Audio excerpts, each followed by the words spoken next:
Sueño con un mundo liberado de la pobreza.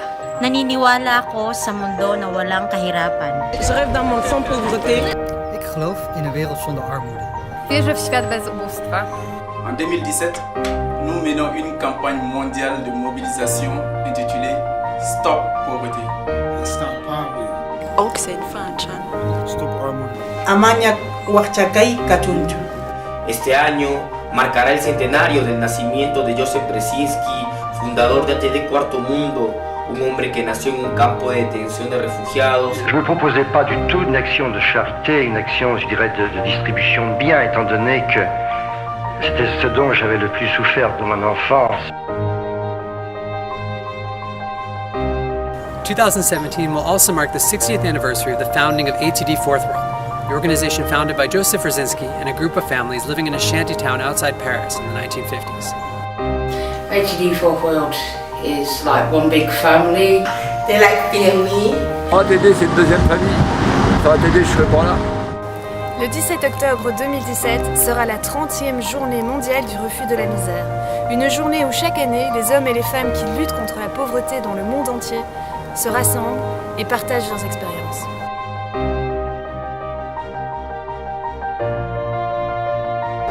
On avance petit à petit parce que depuis 60 ans, il y a quand même des choses qui se sont faites. Mais voilà, il y a encore beaucoup de choses à faire. Très souvent, nous voyons des projets naître dans nos communautés sans que l'on ne nous dise mot. 캠페인 웹사이트에 가시면 어떻게 참여할 수 있는지 더 자세히 나와 있습니다. Sugpuin ang kahirapan. Pobreza nunca más. Stop la pauvreté! Stop la pauvreté! Très bien, mais alors vous m'arrêtez pas après, hein.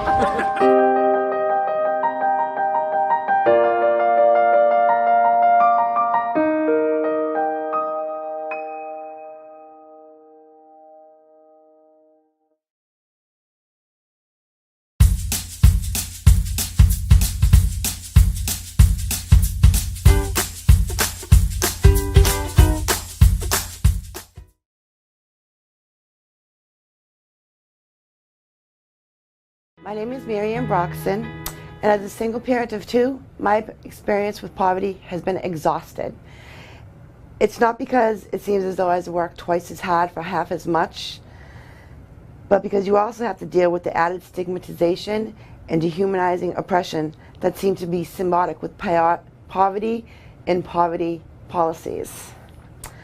I'm tired of the consensus that as a per person, it's perfectly acceptable for me to be fingerprinted, photographed, or drug tested to prove that I'm worthy of food.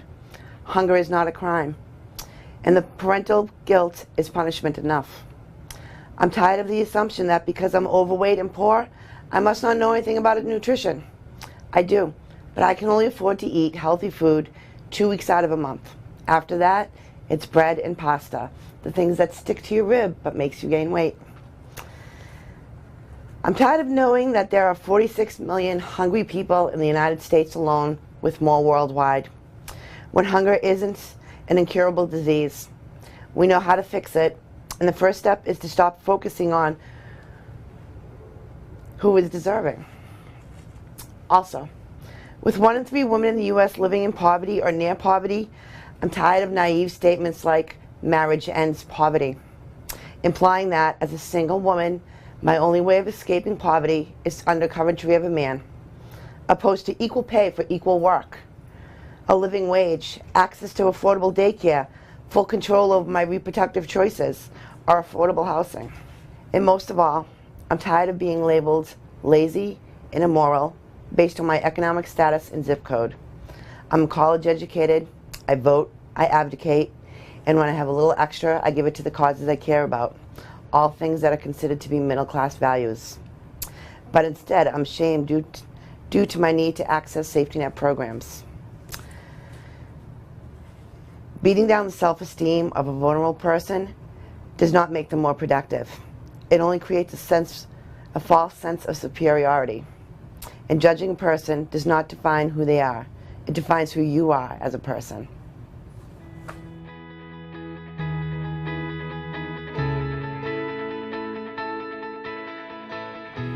I grew up in a middle-class family.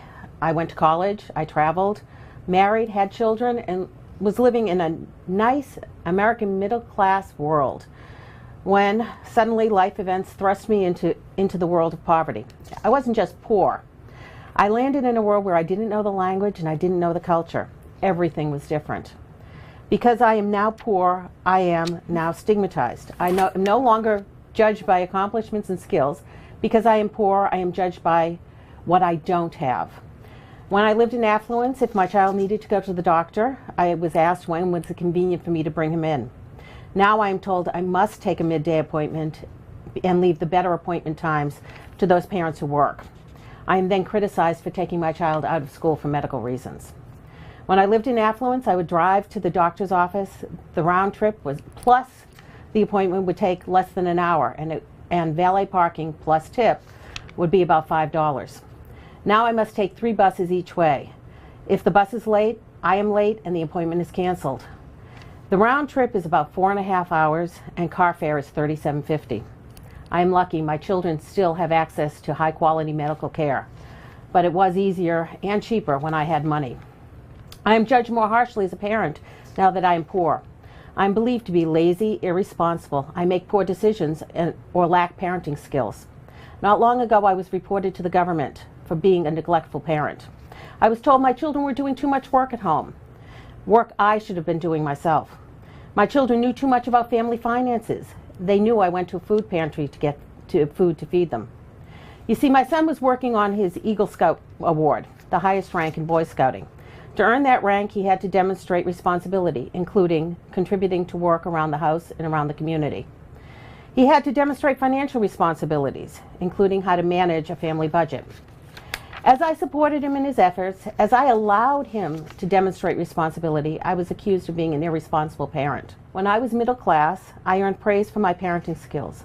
Now that I am poor, I am held to a different standard.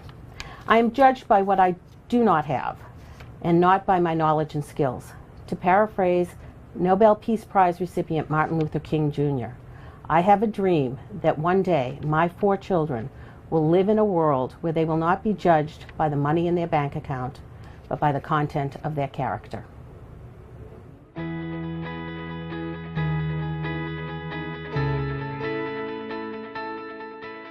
My name is Suni Ali. I'm from the Boston Workers Alliance and from the Center for Social Policy at UMass. And have been asked to speak about, I'm also the chairman of the Criminal Justice Committee at the Boston Workers Alliance. And I've been asked to speak about poverty. And I tried to put poverty and the criminal justice system together because it's really from my own personal experiences that I can talk about. But it seems to me that poverty is the mother and the father of inequality, discrimination, and injustice. Poverty causes the same public safety issues in every society and every country in the world that allows it. It causes crime, it causes unemployment, it causes homelessness, it causes the legal breaking up of families, it causes bad health care, it causes death or incarceration. Unfortunately, here in America, we decide to do mass incarcerations to the citizens that are the most impoverished and the most poorest people in America. African Americans and immigrants are the most incarcerated people in America than anywhere else in the world. And if slavery is only legal in penal institutions in America, then what kind of message are we sending to all the other countries that look to America, you know, as the great hope of the world?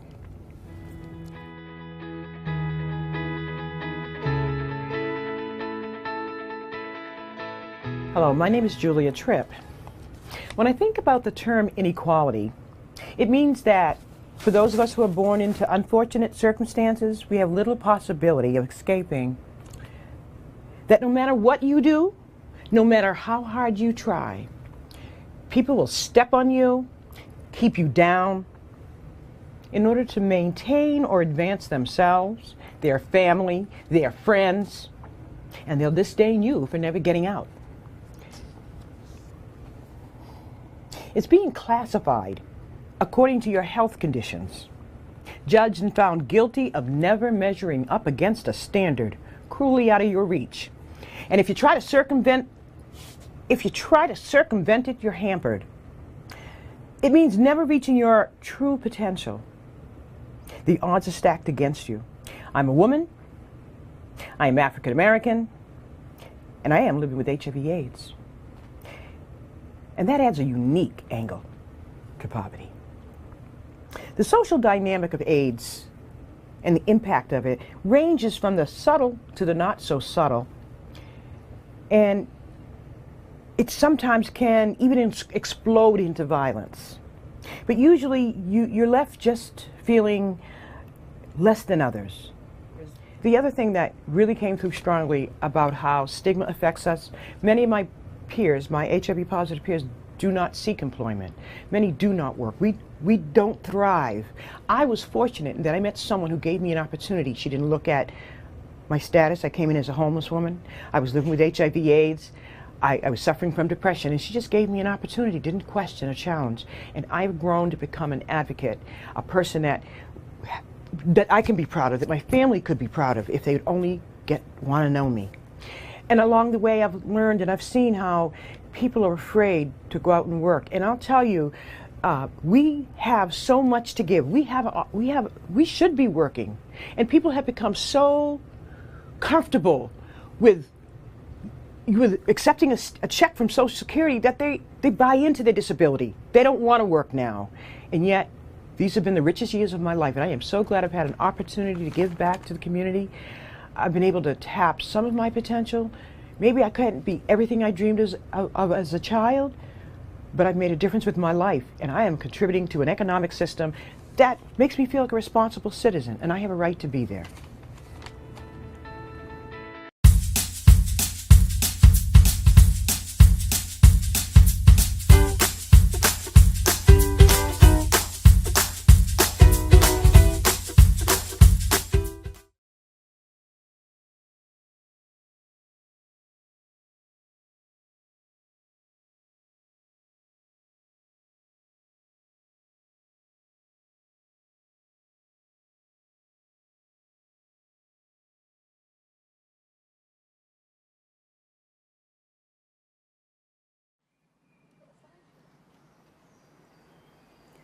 Hi, my name's Maureen Roberts.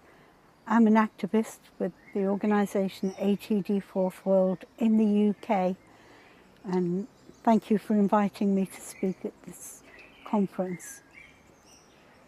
It's very important to be able to say that poverty is an act of violence against the poor. But many people just don't accept that. They don't consider it to be an act of violence. However, anything that denies someone the right to a normal human life is a violation, and it creates a cycle of violence in which people live. They're treated as less than human, which violates all of their human rights. They are made to feel less than human, less than valued, and that internalizes a kind of anger within them, which can come out in how they treat themselves, or how they behave around others, or how they treat the system within which they live. And then that's often reported, it's often documented, and then people say, you see, these people are dangerous, these people are not like us.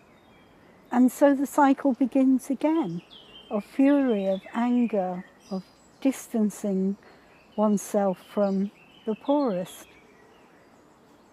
And many of the myths around who are the poor people, what do they do, how do they live, comes because of that distance. Unless you encounter people, unless you meet them, unless you speak to them, you don't really get to know anything about them other than what you may see in a newspaper on the television. It's very important that people who live in poverty are given opportunities to show the best of themselves, to show what they can do, what they can contribute. Because if they don't have that, then everything anyone ever hears about them is negative. Everything that's spoken about them continues the myth that they're not real people. When people are given opportunities to show the best of themselves, they grow. They grow. They are able to demonstrate what skills they have. When they're given opportunities to gain more skills, then they accept it, and it gives them a kind of dignity that they wouldn't otherwise have. To prepare how people are treated, often what happens is that people say, we know that these people are living in poverty, we know they're struggling and having difficulties.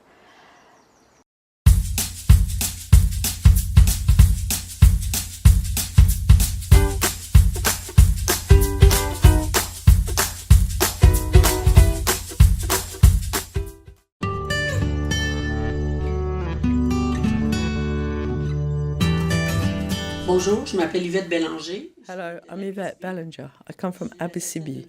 I'm the seventh of a family of 13.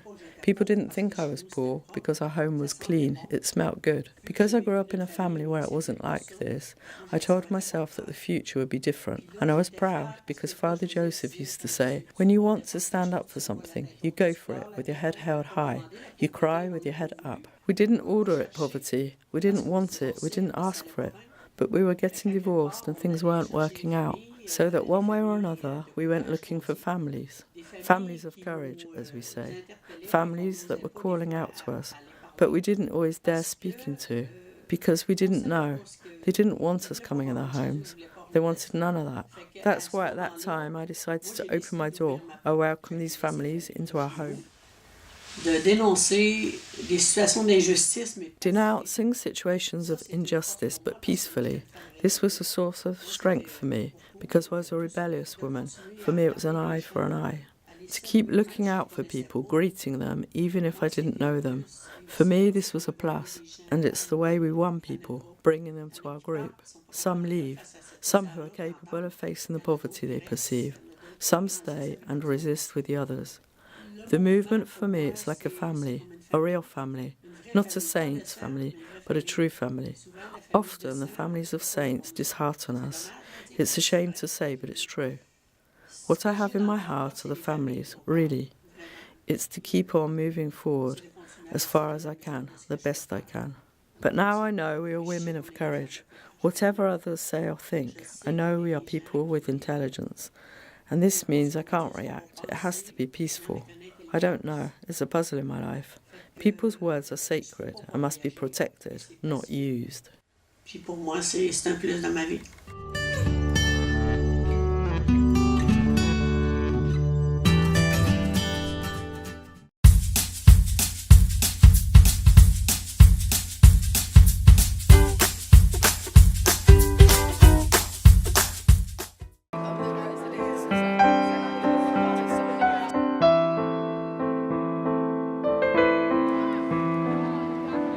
I've known the Fourth World Movement for seems like most of my life. When the Fourth World Movement did come around, it really gave us something to do in a place that there was pretty much nothing to do but watch the drugs being sold or fights, watching people drinking and carrying on, which I was also one of. It's like the devil's workshop sometimes, until you find something positive to do. That was in the year 2000, with my first International Day when I was helping to organize, and I met people from the movement. That first International Day was an eye-opener, because with the UN, mostly you have quite formal meetings and events. And that time we have the testimonies. I think the testimonies are very powerful. That sort of gave me an insight into the kind of things that the ATD Fourth World was doing. I I used to be more active as far as street library and participating in that role of working with the children. But right now, I have another role that seems just as important, and it's more political. It seems like they're involving the whole movement more in a political aspect by this next step with trying to, I think it's moving to getting a seat in the decision-making policy. And I'm just feeling grateful to be a part of whatever's going to be.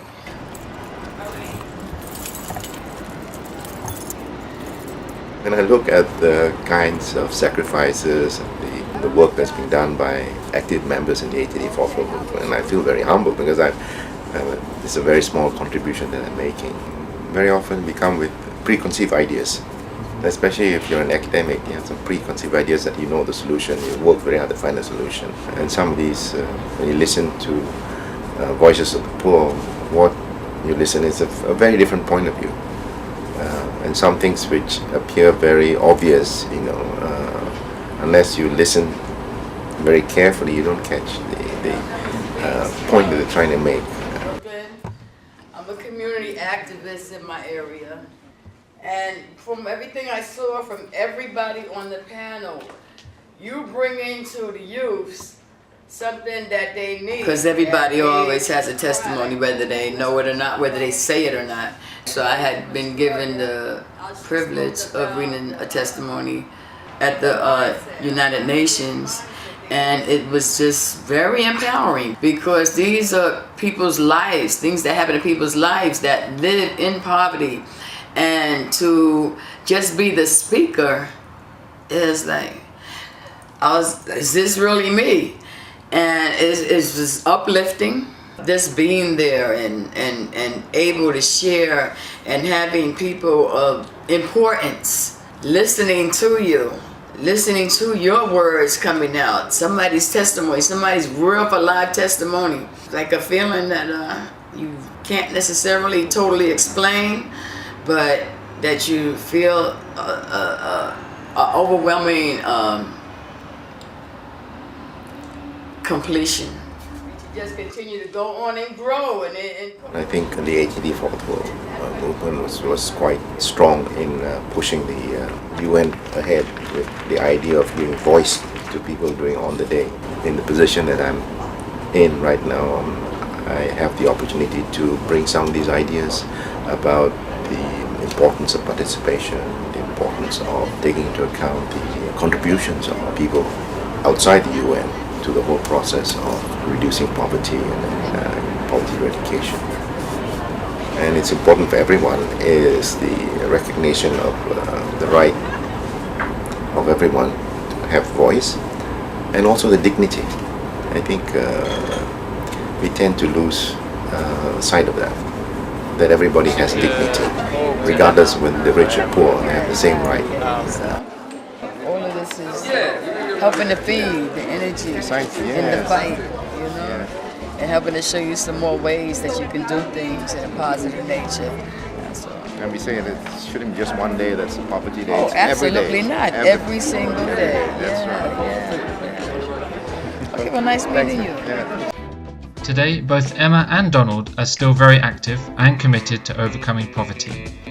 Donald Lee retired from the United Nations in 2011.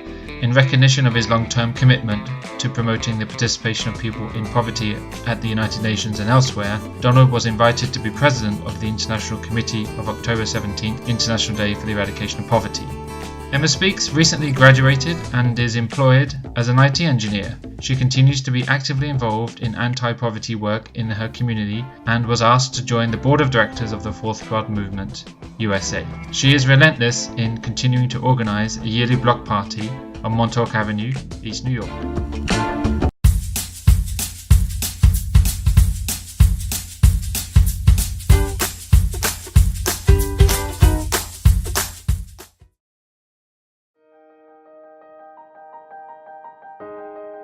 Ending poverty in all its forms means making it possible for every person to feel that he is inalienable human rights are respected and his dignity recognized. Je pense que c'est essentiel de faire ressentir que ce qui est important pour les pauvres et pour les plus pauvres, ce n'est pas l'absence de ressources seulement. Ce qui est plus important, c'est la dignité, c'est le respect que les pauvres attendent d'eux.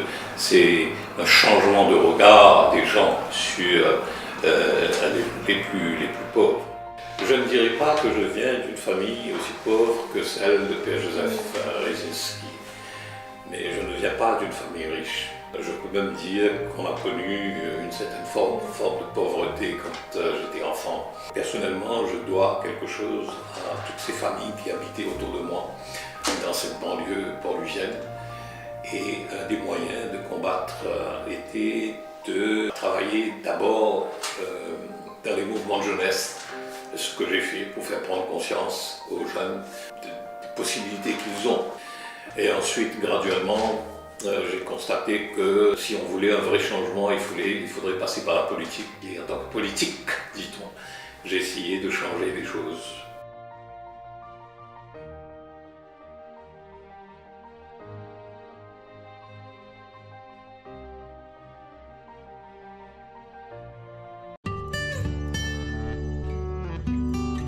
Je suis originaire de France et j'ai rencontré le mouvement, j'étais une jeune fille à l'époque. Donc ça fait maintenant plus de 40 et quelques années que j'ai rencontré ce mouvement. Je crois que ce qui m'a permis de rencontrer le mouvement, je veux envie de dire avant tout, c'est la rencontre avec le Père Joseph Brzezinski. En fait, j'ai rencontré le volontariat avant de rencontrer le Père Joseph, mais sans vraiment prendre conscience vraiment de ce qu'était le mouvement. Et puis en 1973, premier rassemblement de jeunes, les volontaires de la cité où j'habitais me proposent d'aller à ce rassemblement. Donc on est 300 jeunes venant de toutes les cités de France, réunis sous un chapiteau. D'abord, grande découverte, première fois que je quittais la cité, que je découvre plein d'autres jeunes qui viennent de partout, qui sont en fait les mêmes que moi. Donc c'était génial, parce qu'on avait, nous, le sentiment dans notre quartier d'être les seuls à vivre un peu à l'écart de tous, et là on découvre que plein d'autres jeunes en France vivent la même chose. Donc on fait connaissance ensemble, et 2-3 jours après le début de ce temps de rassemblement de jeunes, en après-midi, sous un chapiteau, j'étais collée à la bâche à l'extérieur, sous cette grande tente. Je vois un bonhomme qui monte sur l'estrade et qui se met à s'adresser à nous, vous les jeunes, et en fait, je découvre là que c'est ce fameux Père Joseph qui est là devant nous. Et pour moi, j'ai halluciné, parce que d'abord, je ne pensais pas que c'était un curé, cet homme. Il avait une énergie et une force incroyables, alors que moi, à l'époque, j'avais 17 ans. Pour moi, c'était un vieux qui était sur l'estrade. Enfin, il avait 40 et quelques années, peut-être, donc c'est pas rien de dire ça aujourd'hui. Mais j'étais impressionnée par la force qu'il avait. Et ce qui a été vraiment pour moi, ce qui m'a touchée au plus profond, c'est l'énergie avec laquelle il a dit les choses. Et aussi parce qu'en fait, tout ce qui sortait de lui ce jour-là, en termes de paroles, c'était exactement ce qu'on, et moi, mais aussi les autres jeunes qui étaient à côté de moi, parce qu'on était tous d'accord, c'est exactement ce qu'on pensait, mais qu'on ne s'autorisait pas à dire. On pensait profondément qu'on n'était pas des fainéants. On pensait profondément qu'on était des gens bien. On pensait profondément qu'on pouvait sortir de la misère. On pensait profondément que nos parents étaient des gens bien. On pensait profondément que notre avenir, c'était pas forcément être des voyous, etc. Sauf que personne nous avait donné l'occasion d'oser se mettre en face de ça et d'oser le dire. En fait, tout ce que le Père Joseph disait, vous n'êtes pas ci, vous n'êtes pas ça, intimement on en était convaincus, mais comme en face de nous, on a toujours trouvé des gens qui nous ont réduits à tout ça, on n'osait plus y penser. Et ce jour-là, c'était une révélation, quoi. Il a osé le crier pour nous, à la face. Pour moi, c'était comme s'il criait à la face du monde, hein, sous ce chapiteau-là. C'est comme si le Père Joseph, ce jour-là, il a crié à la face du monde qu'on était des jeunes formidables, quoi. Et je me suis dit, ben, si lui, il a ce culot-là, ce toupet-là, on ne peut pas le laisser tout seul. Et on va y aller, on va le suivre, quoi. Et je ne l'ai jamais perdu de vue après, quoi. Ça a été, ça reste pour moi un moteur essentiel dans ma trajectoire. Et c'est pour ça aussi que je prends tellement de plaisir. Je veux dire, il reste tellement d'actualité qu'il faut aussi que cette génération qui ne l'ont pas rencontré le rencontre, le connaissent. Et moi, je me sens en tous les cas héritière de ça. Je veux dire, je suis intimement convaincue qu'il m'a emmené et qu'il peut continuer à emmener d'autres jeunes. Et voilà. Pour moi, ça c'est ça. Ça c'est mon histoire. Et aujourd'hui, ben voilà, après toutes ces années, je dis un peu plus de 40 ans de chemin dans ce mouvement, avec des hauts débats, parce que c'est jamais une ligne droite, c'est jamais facile. Je veux dire, je viens de ce monde de la misère. Donc voilà, c'est jamais gagné pour toujours. Ce qui a été gagné pour toujours, c'est le fait qu'on m'ait offert ce mouvement, que le Père Joseph m'ait offert ce mouvement, et la disponibilité et le fait de pouvoir me retrouver sur ce chemin toutes ces années avec des volontaires qui sont pour moi une référence, et aussi des alliés. Voilà, en fait, c'est ça. Mais c'est le mouvement que le Père Joseph nous a offert et a voulu pour nous. Donc voilà, c'est pour ça que je suis là et que aujourd'hui, là, depuis une petite année, j'ai rejoint l'équipe de la délégation générale.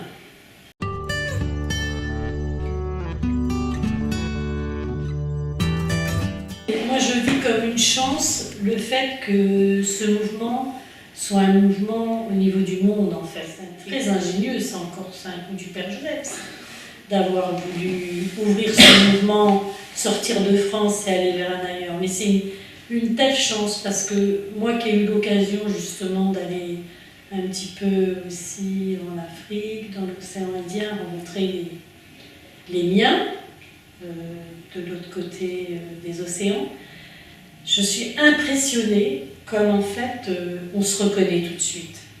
On se reconnaît tout de suite et que tout ce qui est dit sur nos différences, en fait, elles tombent. En fait, on est en capacité de faire tomber des tas de barrières quand on permet au peuple de se rencontrer. En dehors des questions de religion, d'ethnie, de nationalité, etc. En fait, on est d'un même peuple.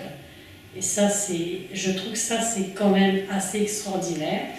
Et que pour moi, ça aussi, c'est une chance, parce que tout est fait pour nous diviser.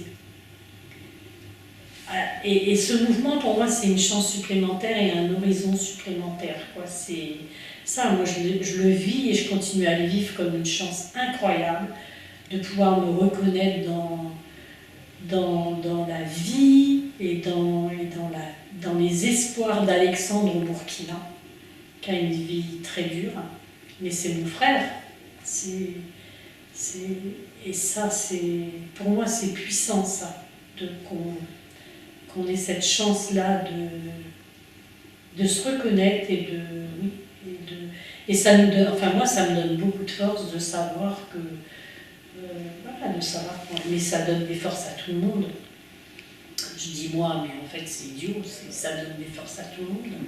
Moi, je suis à chaque fois bouleversée parce que moi, on nous a toujours dépeint le monde à travers nos différences culturelles, ou je sais pas quoi, éducatives et tout ce que tu veux. Mais en fait, on a quelque chose c'est universel, je veux dire, cette envie qu'ont partout les gens d'en finir avec cette misère, parce que c'est trop dur et qu'on en crève, je veux dire, c'est universel. Et peu importe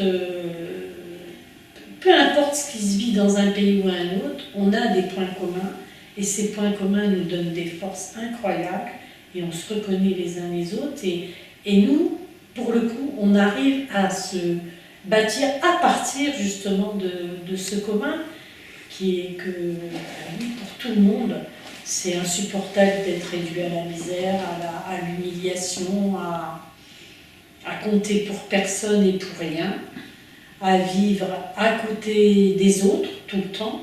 Ça, c'est partout, c'est dans tous les pays, en France et ailleurs. Partout, c'est comme ça. Et partout, on a ces mêmes aspirations que tout ça cesse, que tout ça s'arrête. Donc ça, oui, ça pour moi, c'est quelque chose de fort. Je veux dire, les aspirations sont les mêmes. Je veux dire, qu'ils soient ici ou ailleurs, les gens ont tous envie d'en finir avec la misère, que leurs enfants soient avec eux, qu'ils puissent vivre en famille, qu'ils réussissent à l'école. Je veux dire, c'est pas... Mais ce qui me bouleverse, c'est qu'au fond, qu'est-ce qu'on réclame partout à travers le monde dans ces misères? Rien d'autre que de vivre. Rien d'autre que de sortir de cette survie liée à la misère. En fait, les gens ne demandent rien d'autre que ça. Les gens ne demandent pas à devenir je ne sais quoi. Il n'y a aucun rêve, aucune aspiration, parce que c'est pas un rêve, aucune de ces aspirations n'est pas réalisable. Parce qu'ils ne demandent rien de plus que d'avoir une vie normale, qui est celle de pouvoir manger à sa faim, d'être dans un logement décent, pouvoir envoyer les enfants à l'école, qu'on considère leurs enfants, etc. En fait, qu'est-ce qu'on demande d'extraordinaire? Rien. C'est difficile de... Pour moi, c'est quand même compliqué de se dire qu'au fond, les gens, partout dans le monde, ne demandent rien de plus que ça. Est-ce que c'est anormal, alors que ça l'est pour tout le monde, que des gens en situation de pauvreté veuillent que leurs enfants réussissent à l'école? Et ça, c'est vrai ici, c'est vrai au Burkina, c'est vrai en Centrafrique, c'est vrai au Sénégal, c'est vrai en Asie, c'est vrai dans l'océan Indien, c'est vrai partout. Et est-ce que ça, c'est extraordinaire? C'est juste normal, non? Pour n'importe quel parent, c'est normal. Il n'en arrive pas à ce que ce soit possible pour certains. C'est quand même quelque chose, quoi. Enfin voilà, tout est comme ça tout le temps. C'est pour ça que je pense beaucoup à la responsabilité de chacun. Quand tu sais ce qui te fait grandir toi, comment est-ce qu'on ne peut pas le vouloir pour l'autre? Et penser que si l'autre n'y arrive pas, c'est parce qu'il n'en a pas envie. Comment on peut penser des choses comme ça?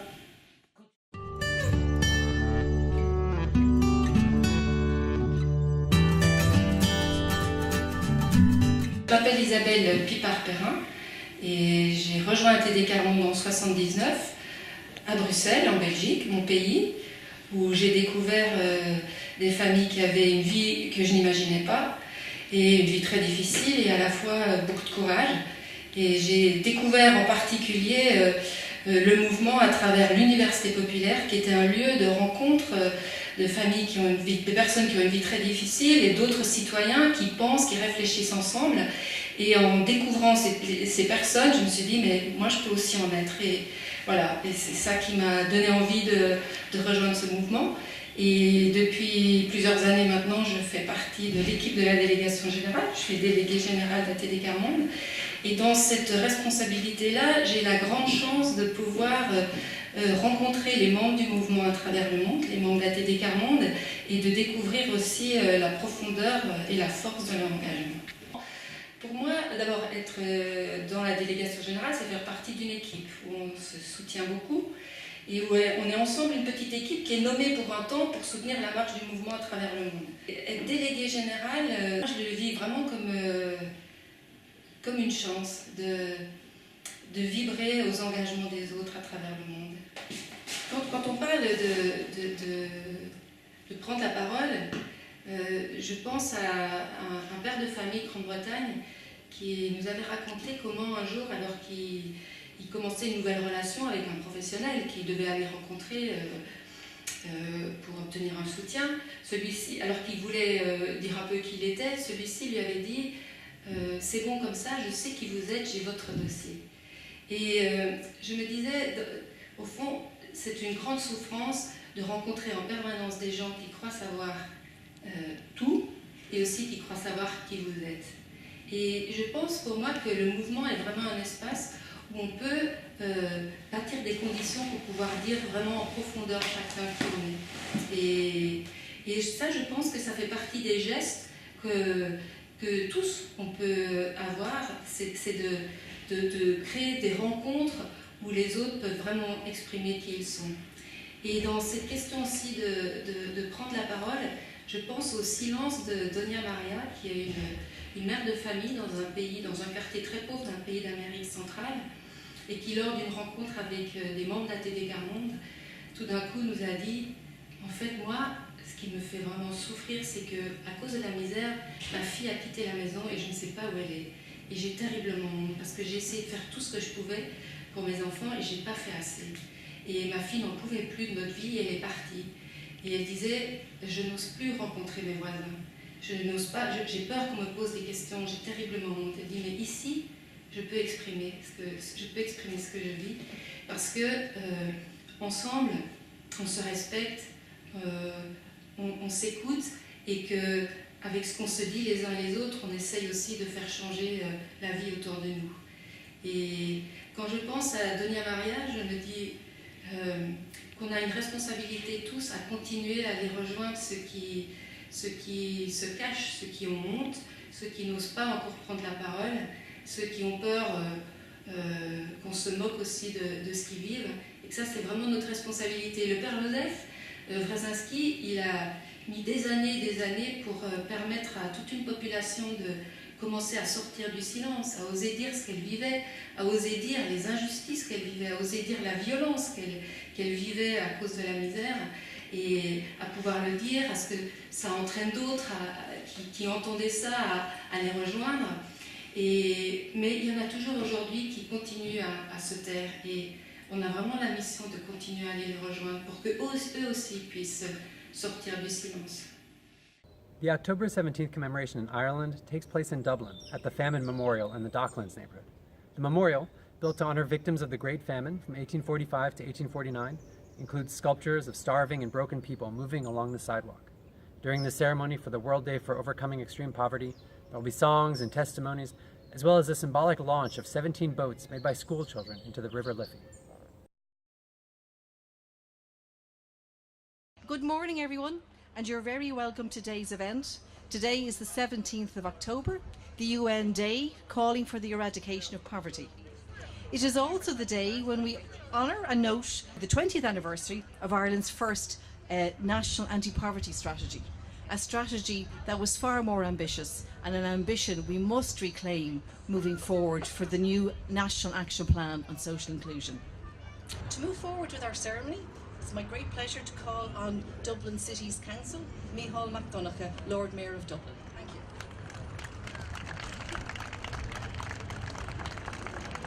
It's a great pleasure to be here today to mark this special day, the 17th of October, when we focus on the struggle to end and eradicate poverty globally, and of course at home here in Ireland, because everything global starts local.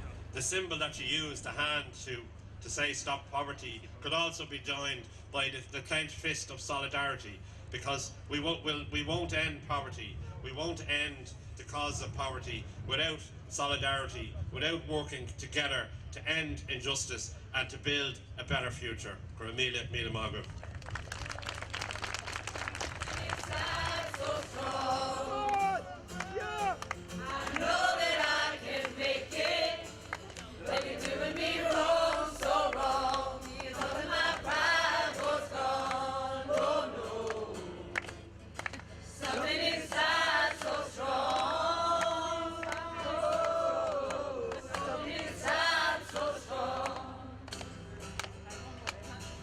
Something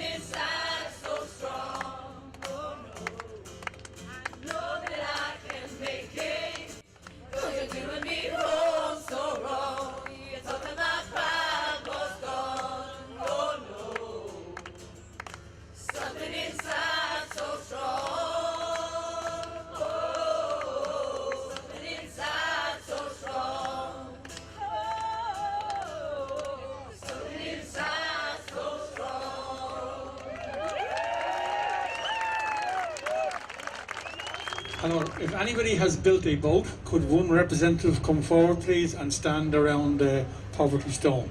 And we're going to start with Anne from Mission Curra, and she said to mention supported by Irish Aid. So Anne will read her little piece and then we'll pass the microphone around in no particular order.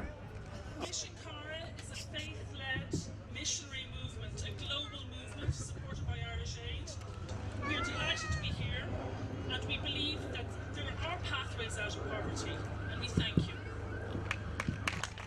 We are from Russian Let's Educate Together. We've been working really hard to build our boat. Our boat represents Goal 6, clean water and sanitation, and Goal 14, life underwater. All our classes have written down their hopes and wishes on patches, and we have sewn them together to make our sail. We hope to spread our hopes and dreams far and wide to make this a reality. It's a family enterprise. It's life underwater.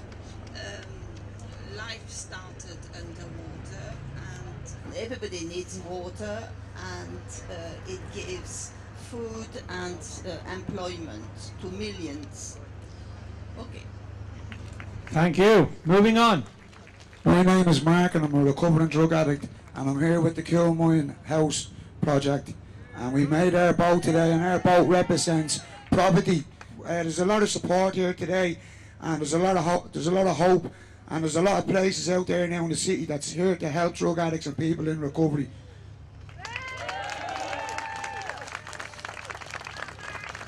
My name is Val, I'm from the INOU. That is? Yeah? Yeah, hold the mic close there, Val. Thank you. Poverty is like an epidemic affecting every corner of the world.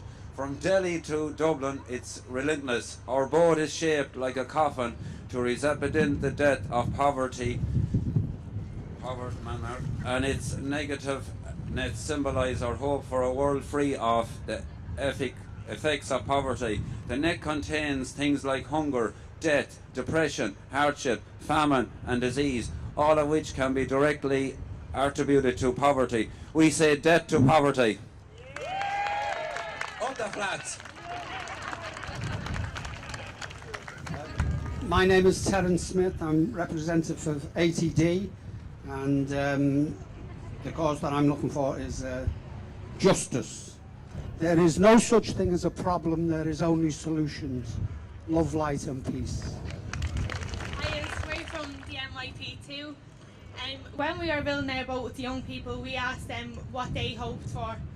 And when talking about ending poverty, they went back to the basics, such as they said they hope every kid has a pair of shoes to put on. They hope that every kid could go to school and had a school bag. So that goes right back to the basics and shows that it's the small things that add up, and we hope that our communities can work together and continue to inspire young people as they inspire us to work together to end poverty.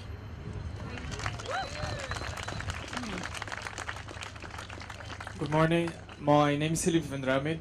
I'm representing the Migrant Rights Centre Ireland. It's our organization who our main goal is provide empowerment, justice and rights for all migrants that are living in Ireland.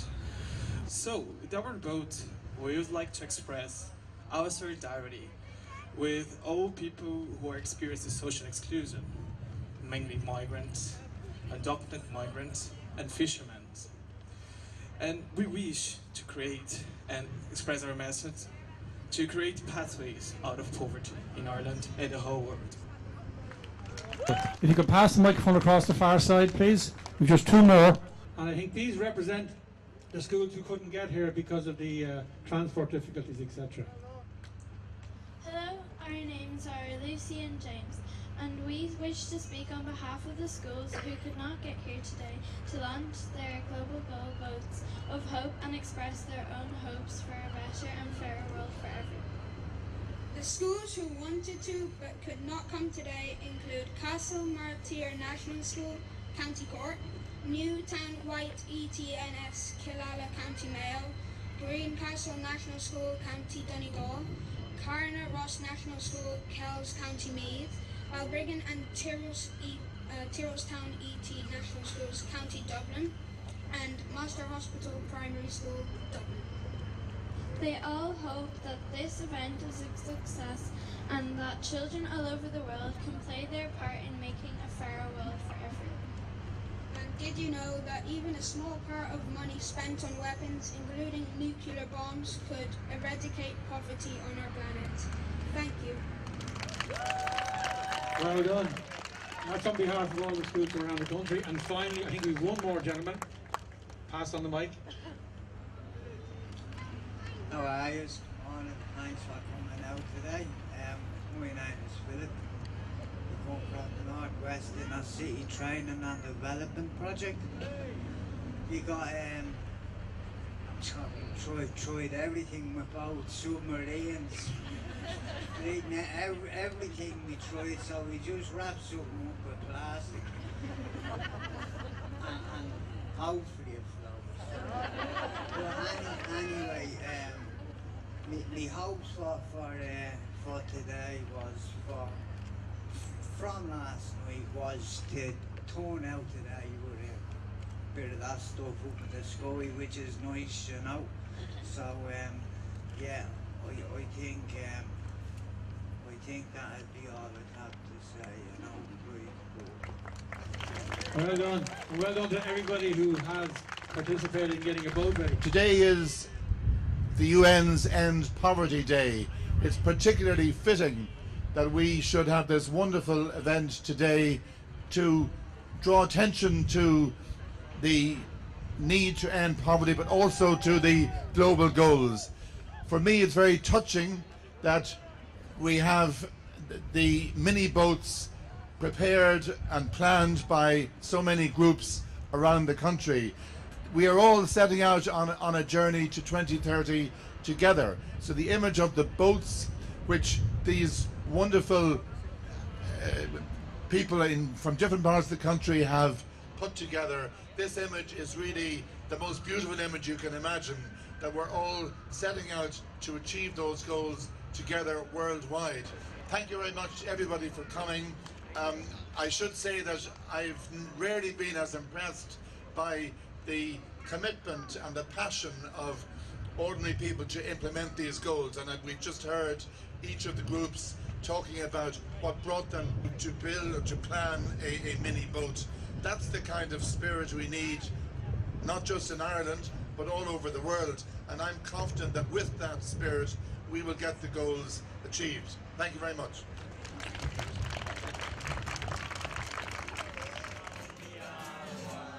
We are one, but we are many, and we come from every land and sea. We share a dream, oh share a dream, and we sing with one voice. Zion, you are, we are humanity. I am, you are. We are humanity. All at sea, trying to keep afloat, opportunities sail away, trying to get somewhere, navigating through obstacles, trying to keep head above water without sinking, avoiding icebergs, crowd around me, man overboard! We're all overboard! Drifting, carried away by a current, not knowing where we are going, out of control, rudderless, at the mercy of greedy captains and shivering seas.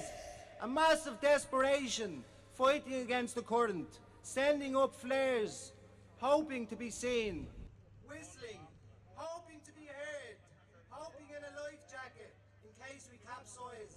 No longer a third world, now a third of the world, and growing. Getting weaker, more powerless as we drift. The sense of sharks below, circling, waiting to pick us off. But there is strength in our suffering, there is strength in our numbers, strength in our unity. One voice becomes a mighty roar, raging against this sea of uncertainty. And we are roaring now, it will echo, and we will be heard.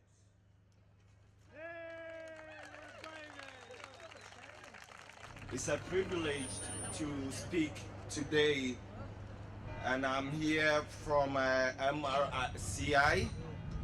I'm a fisherman myself. My name is Kwabena Kelvin Che. As an immigrant, I've really experienced a lot of issues in workplace, in school centers, and social places. I came in with no English, very small English, and today I can really read and write. Well done.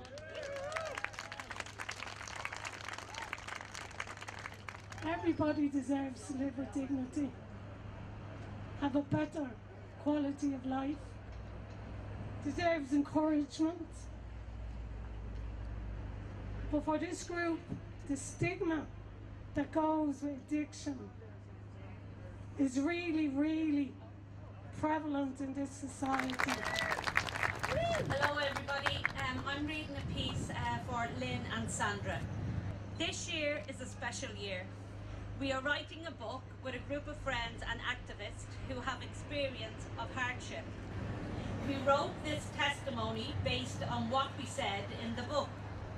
Although we have got homes today, the consequences of our years of homelessness left marks on both us and our families. We think anyone that's been homeless is very brave from being on the streets with their kids for so long. We are worried for all the children and parents who face homelessness. They need homes. But we want to say that rehousing people is not enough. We need long-term support such as education, stability and healthcare. Thank you. Thank you. This text was proclaimed by Simone Veil. Simone Veil is a very important figure in France. She died a few months ago. She was a key woman of recent French history. She was a Holocaust survivor. She was a Ministry of Health. And she was the first female president of the European Parliament. And she now is buried in the Panthéon, which is the memorial hall, the most famous memorial hall that celebrates great figures of our country. And so this is what the text says, and I'll read it in French and you'll hear it as well in other languages. Le 17 octobre 1987, des défenseurs des droits de l'homme et du citoyen de tout pays se sont rassemblés sur ce parvis à Paris, place du Trocadéro. Ils ont rendu hommage aux victimes de la faim, de l'ignorance et de la violence. Ils ont affirmé leur conviction que la misère n'est pas fatale. Ils ont proclamé leur solidarité avec ceux qui luttent à travers le monde pour la détruire.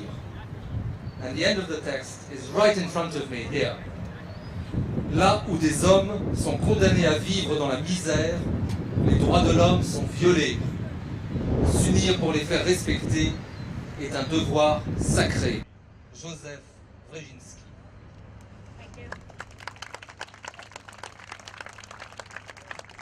Hello everybody, I'm just going to read from the Stone, the English version. Whenever men and women are condemned to live in poverty, human rights are violated. To come together to ensure that these rights are respected is our solemn duty. Joseph Brzezinski.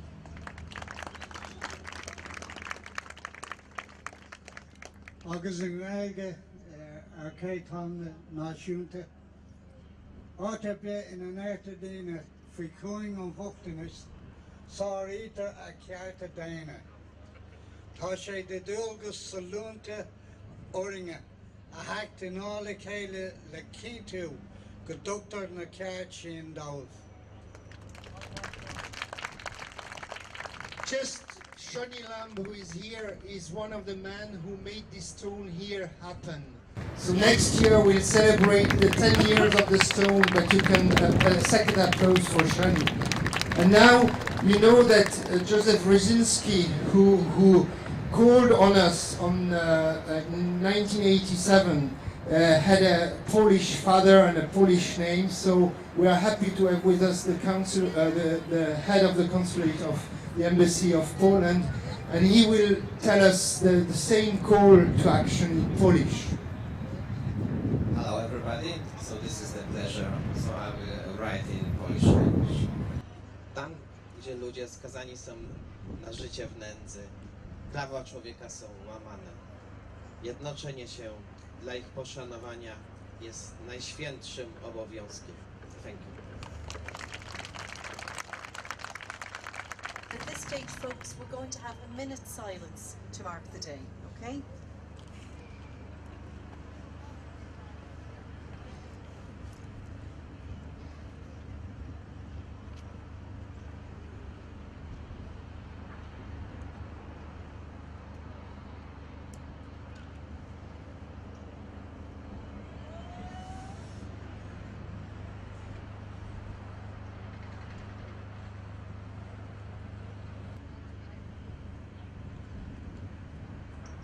Thank you all very much for that.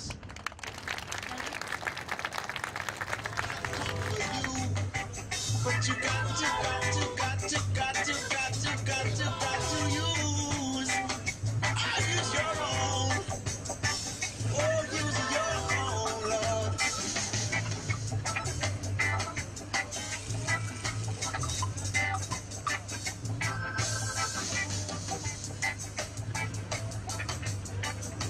Thank you, everybody.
Creo que alguien llega a ser pobre cuando no estudia, no tiene trabajo o cuando es ludópata o es alcohólico.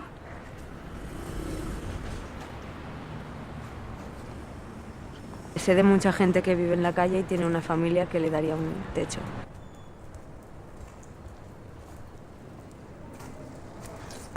Les ofrecen la posibilidad de ir a albergues y que ellos renuncian por independencia, por no pedir ayuda a la gente.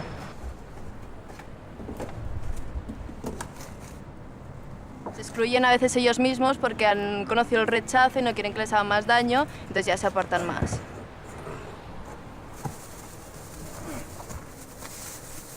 Hay gente también que no lucha lo suficiente como para ir avanzando, hay gente muy cómoda.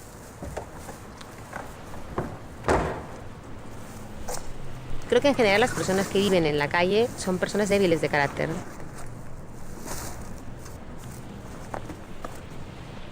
Yo creo que, si no toda la culpa, pues tienen un grado de responsabilidad elevado, porque al final cada uno se labra su propio destino.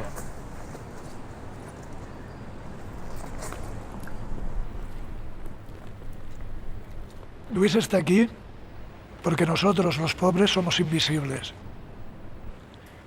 Y por desgracia, cada día que pasa, somos más. Los prejuicios son la excusa para desentenderse de nosotros, para ignorarnos, para ocultar nuestras vidas, nuestras tragedias, nuestra desesperación. La pobreza no la ha traído la crisis. Cuando éramos el 8º país más rico del mundo, 2 de cada 10 personas vivíamos en la pobreza y en la exclusión social.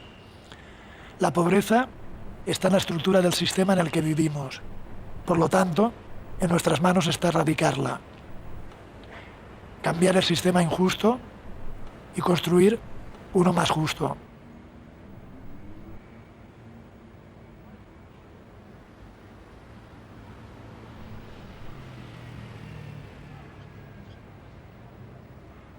Piensa, actúa. Tú también puedes luchar contra la pobreza.